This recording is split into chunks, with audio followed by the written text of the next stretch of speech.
In a remote medieval village, every year, the villagers performed a ritual so terrifying that only whispers of it survived in chronicles. Each participant dug a grave for themselves, measured, precise, as if preparing their own tombstone before even dying. The elders ordered them in silence. The young obeyed with trembling hands. One by one they lay down, the cold soil pressing against their chests, the darkness swallowing their bodies. Hands clutching the earth, hearts hammering, they waited. The villagers believed that by surrendering fully to death for one night, they could cheat its grip, emerge reborn at dawn. But chronicles hint at a darker truth. Some graves were found disturbed, bodies missing, and not all ever rose again. Who decides which souls return and which remain beneath the soil forever? Tonight we descend into the earth alongside them to see what they risked and what they lost. The villagers did not approach the ritual lightly. Weeks before the appointed night, each household measured the soil, tested the depth, and sharpened the spades until the handles felt like extensions of their own arms. The elders taught them to dig precisely. A grave too shallow risked suffocation. Too deep could mean the body might never rise again. Children watched in silence, learning the rhythm of earth against bone, the cadence of surrender. On the night itself, torches lined the village square, casting long, trembling shadows across the field where graves had been carved. Families formed lines, holding hands briefly before the inevitable separation.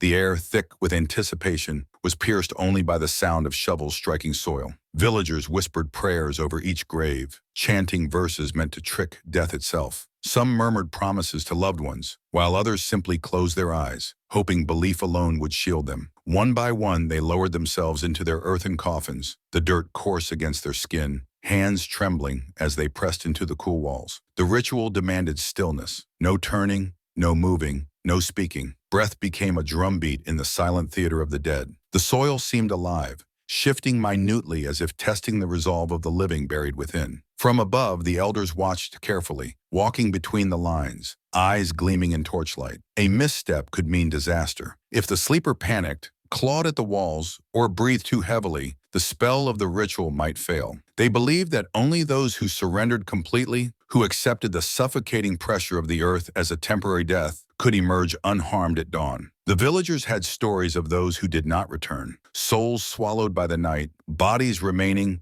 where the earth had claimed them. Whispers carried tales of old. A man buried himself in silence, the ground heavy above him, and when dawn came, only his cloak had been pulled from the grave. A mother emerged clutching a small child, her husband left beneath the soil. The pattern repeated, year after year. Some returned, others vanished, leaving empty graves and unanswered prayers. Each participant stepped into the dirt with trembling faith, knowing that every heartbeat might be their last unclaimed. Even as they lay in their earthen prisons, the villagers' minds raced. Did the darkness conceal unseen dangers? Did the earth itself hunger for those who dared challenge it? With eyes closed, hands pressed over faces, they whispered to the dark, bargaining with the unknown. Each tick of the night stretched into eternity, each breath a gamble. Some prayed, others steeled themselves against panic, and the earth held them like a silent judge, weighing fear against faith, surrender against survival. By the hour before dawn, the field was a labyrinth of still forms, punctuated by the occasional twitch of a hand or a shudder of a body. The ritual had begun in hope, but the night had shown its cruelty. The villagers had gambled with death itself, lying motionless under tons of soil, hearts hammering, minds stretching to the limits of terror. And somewhere beneath the surface, unseen by those above, some had already slipped too far, caught between the living world and the cold embrace of the grave. The elders, pacing silently, whispered to each other, eyes scanning for the first signs of movement. At any moment, dawn would break, and those meant to rise would claw their way from the dirt. But some graves remained unnervingly silent, and in those hushed, trembling spaces, a question lingered.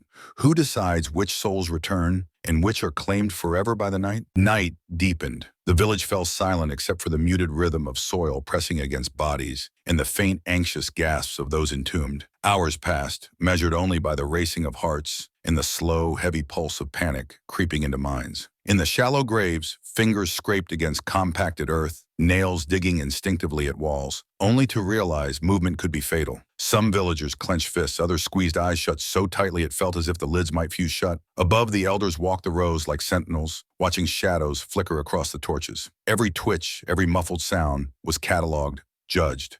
The ritual demanded not just bravery, but perfect obedience to stillness, a surrender so complete it felt unnatural. For those lying beneath, the weight of the soil pressed in all directions. Muscles ached, lungs burned, yet they dared not move. Some whispered silent prayers, others counted seconds, though each tick of imagined time only amplified the terror. Stories of past failures haunted them. An old tale told of a man who, overcome by panic, clawed at the dirt above him, only to be swallowed by the earth's grip. Another account spoke of a young girl, too frightened to endure the darkness, whose grave was found disturbed at dawn. Her body never recovered. These stories were not told to frighten, they were warnings. And tonight, those warnings hummed through every nerve, a low, insistent vibration under the skin. Within the graves, the mind became both prison and weapon. Shadows of doubt gnawed relentlessly, conjuring visions of the soil suffocating lungs, of roots wrapping tightly around limbs, of insects burrowing under nails and into ears. Some felt their hands twitch,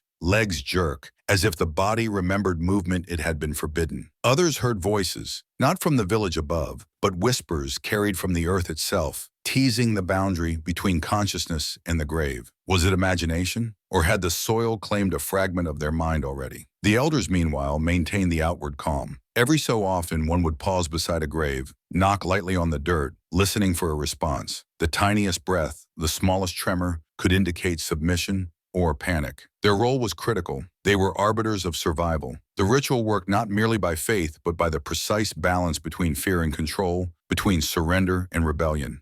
Hours stretched. Some villagers succumbed to cold sweats, shivers that ran deeper than the chill of soil. They prayed, they cursed, they pleaded. And in those silent moments, the first tragedies occurred. Some bodies were found immobile at dawn, faces pale, limbs limp, the earth claiming them for reasons no one could explain. Others emerged, clawing upward, gasping, eyes wide with the raw terror of having stared death in the face and survived. A strange phenomenon took hold in those who survived. Their eyes, when uncovered, were wide yet distant, as though something had touched them beneath the soil that could not be named. They spoke little of the sensations in the darkness, minds fractured by claustrophobia and mortality. Many could not recall how long they had been entombed. Some claimed to have seen visions of worlds beyond the grave. Others spoke only of a cold, unyielding presence pressing at their very soul. And yet, for all the fear, for all the mortal risk, each year the villagers returned. The chance to cheat death was irresistible. Some said it was faith, others said madness, but the allure remained. A night where the dead and the living met, where surrender might bring rebirth. Yet beneath that hope lingered a grim question. When the soil releases its hold, does it truly give back what it claimed? Or does it leave behind pieces, fragments of the soul, forever buried in the dark? As the final hours of night ticked closer to dawn, the field of graves became a tableau of endurance and loss, courage and horror.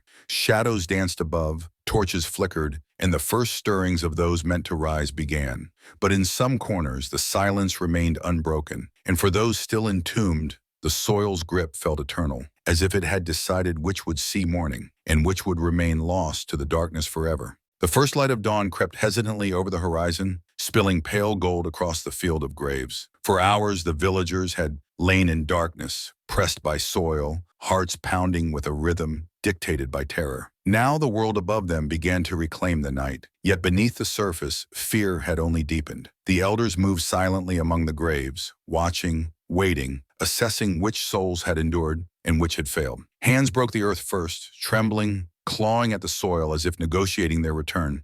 Faces emerged pale, wide-eyed, mouths opening in silent gasps as lungs fought for air stolen by hours of compression. Some stumbled out fully, collapsing into the dirt of the field, chests heaving, eyes darting wildly at those around them. Relief, however, was fleeting. The survivors' bodies bore the signature of the night, bruised, shaking, some with scratches where nails had torn against packed walls of earth, others with legs trembling uncontrollably, incapable of standing without support. The field was a grim tableau. Some graves remained silent, the soil unbroken, untouched by the hands of the dead returning. In those still burrows, the ritual's casualties lay hidden, claimed forever by the night. The villagers had accepted the possibility, yet nothing could prepare them for the stark horror of seeing empty graves where friends, lovers, or family had gone in courage only to vanish. Those who emerged were greeted with both awe and dread. Elders moved quickly, checking pulses, whispering names, sometimes shaking heads in sorrow. The lucky were guided to sit, shivering, muttering prayers of thanks. The unlucky were left as open voids in the earth, silent warnings of the risk inherent in defying mortality. Some survivors' minds had fractured during the night. They spoke of hearing whispers from beneath, of feeling unseen hands brush their faces, of shadows curling inside their skulls. Others claimed to have glimpsed death itself, a presence without form, judging who would return. These stories were never repeated outside the village, yet the whispers ensured the ritual's fear persisted. The psychological toll was as severe as the physical. Survivors stared blankly, trembling, some rocking in place as if trying to soothe a body that had forgotten how to move freely. Families reunited, but joy was muted. They had glimpsed death, and in doing so, found it had left a residue in their souls. Children who survived refused to speak. Their eyes followed shadows with suspicion, and their laughter no longer carried innocence. Adults, though alive, bore the same haunted gaze, a reminder that touching the boundary between life and death left marks invisible but indelible. Yet the ritual persisted. Faith, superstition, and the intoxicating lure of power over mortality ensured that each year new villagers volunteered. They believed that by enduring the night, surrendering completely to the earth, they could cheat the inevitable. Some returned, carrying with them stories of rebirth, resilience, and triumph. Others vanished, swallowed by darkness, leaving behind only disturbed soil and unanswered questions. This duality, the dance of survival and loss, was the core of the ritual, a tension so palpable that it gripped every participant from the first shovel strike to the final breath before dawn. The elders, custodians of the ritual, walked among the graves, assessing outcomes, recording which souls had returned intact and which had fractured or vanished. Every year they whispered instructions: dig carefully, surrender fully, trust the night. They knew the cost, yet they enforced the practice with solemn devotion. To them, the ritual was not mere superstition. It was a bridge between life and death, a test of human courage, endurance, and obedience. Some villagers who survived attempted to describe what they had experienced. They spoke of time stretching endlessly, of breaths measured in agonizing seconds, of whispers and movements felt through the walls of their earthen prisons. The living and the dead seemed to blur during those hours. Consciousness expanded, fractured, sometimes leaving a fragment behind beneath the soil, a piece of self swallowed by darkness. Many could not tell whether what they remembered had been real, imagined, or conjured by the ritual itself. By midday, the field resembled a graveyard of contradictions. Bodies lay in disarray, some fully returned, some unaccounted for, some teetering on the edge between sanity and collapse. Families counted, whispered, and mourned. In every returned face lingered the shadow of the night, a permanent reminder of the gamble they had taken. The ritual had claimed its tribute. And yet, as the villagers rebuilt the soil, filled empty graves, and prepared for the next cycle, a chilling question remained in the air. Could one ever truly cheat death? Or had the ritual only proven that some forces, once challenged, leave a permanent scar on those who survive, a mark on the soul that whispers, even in life, of what the earth will one day reclaim? Dawn had passed, yet the field remained heavy with the memory of the night. Survivors sat in clusters, bodies shaking, faces pale, eyes hollow. Silence stretched between them, broken only by whispered counts of the missing and low murmurs of relief from those who had clawed their way out. The ritual was over, yet its grip on the mind had only begun. Families embraced, but the relief was tempered with unease. Some returned missing pieces of themselves, a quiet that had replaced laughter, an absent gleam in the eyes, hands that trembled without warning. Parents whispered to children who could not speak of the night, fearing that even naming it would summon the terror back. Elders moved between them, solemn, offering small comforts, but their faces betrayed the same knowledge. Some souls had not returned. Rumors spread quickly. One young man, trembling, claimed to have felt cold fingers brush his neck beneath the soil. A mother swore she had heard her deceased husband calling her name from below. Even those who had survived without incident could not ignore the sense of being watched, of some unseen presence lingering in the empty graves. The villagers knew the earth had not released all it had claimed. Some attempted to rationalize the ordeal, speaking of endurance, courage, and faith. Others remained silent, staring at the freshly filled graves with suspicion, convinced that the night had taken something intangible, a piece of soul left behind in the soil. Each survivor carried a fragment of the night within them, a shadow that refused to dissipate with sunlight. The village itself seemed to change after the ritual. Paths that had once been ordinary now felt like thresholds. Empty graves, even when refilled, radiated a sense of absence. Children avoided certain spots, Elders lingered longer over tombs, and conversations rarely strayed from the ritual's memory. The collective psyche of the village had been altered. Fear, respect, and awe intertwined into a new rhythm of life. And yet plans for the next cycle were quietly made. Some villagers, emboldened by survival, whispered about testing the limits further. Others, broken and fearful, quietly plotted avoidance or pleaded for exemption. But the tradition endured. The promise of defying death, of glimpsing something beyond, was too intoxicating. Every survivor bore testimony not only to what they had endured, but also to the power the night held over human ambition. Even the elders, who guided the ritual with unwavering discipline, confessed privately that the night's outcome was unpredictable. They had learned to expect the unexpected. Bodies that vanished, minds that fractured, survivors who spoke of worlds beyond the soil. And as the village settled into its uneasy routine, one truth remained unspoken but universally acknowledged.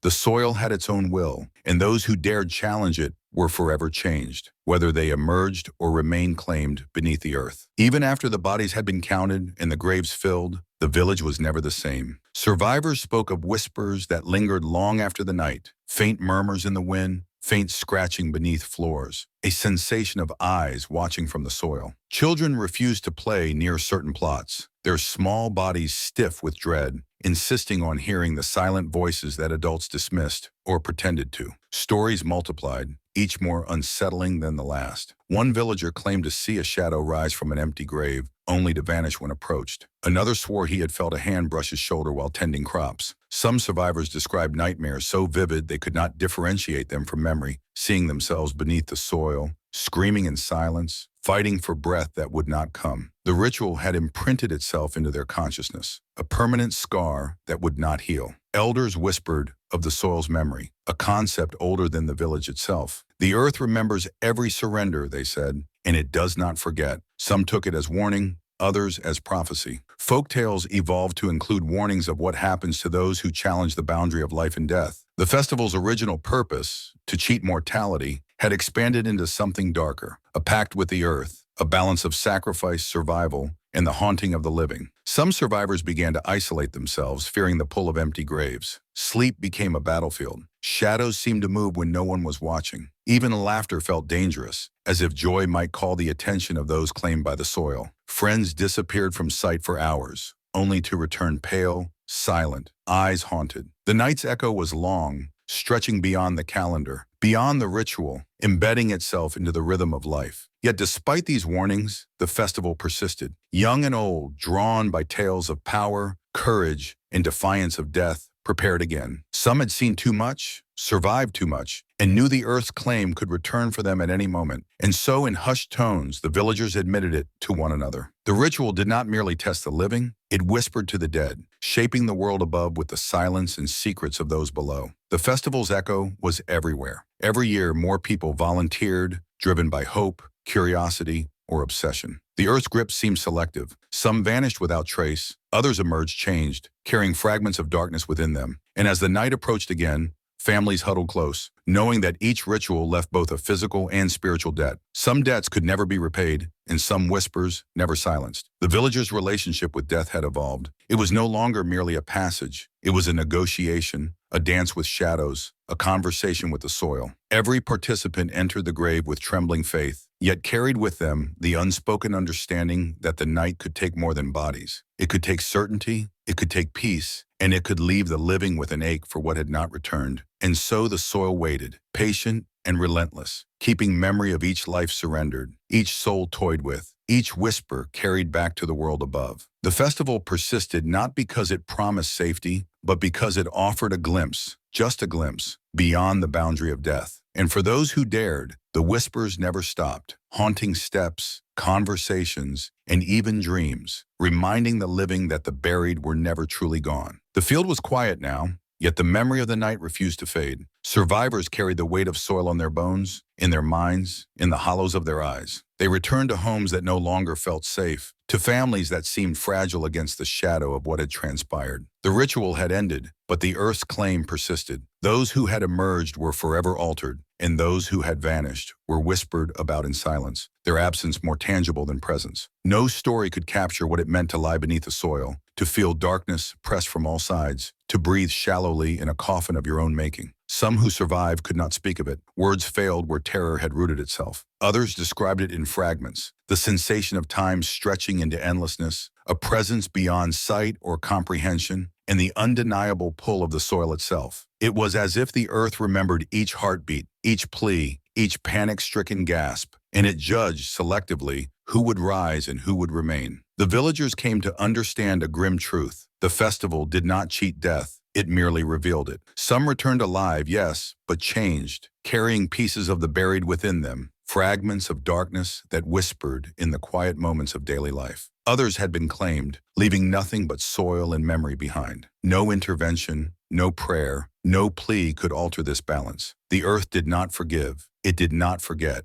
It recorded, it waited, it decided. Even as the years passed, the festival continued. New participants came with trembling hands and hearts full of hope, unheeding or unknowing of the toll exacted by those who had gone before. The elders reminded them of rules, of faith, of careful surrender, but the soil required nothing of these formalities. It acted according to its own will, claiming some, allowing others to return, and leaving the living to wrestle with the knowledge that death is never final and life never certain. And so the cycle endured. Each night of burial brought suspense, suffering, and survival, but also an invisible debt. The soil held secrets that the living could never fully recover, fragments of those lost and whispers of those who returned forever altered. The festival became less a celebration of life and more a negotiation with the unseen, a gamble with the eternal, where victory meant survival at a cost too terrible to name. The chilling question remained, unspoken, yet understood. Would the earth ever release all it claimed? Or would it continue to weave its quiet dominion beneath the surface, silently choosing who lives, who dies, and who never rises again? In the village, beneath the feet of every child, in the soil that gave and took in equal measure, the answer waited, patient, relentless, eternal.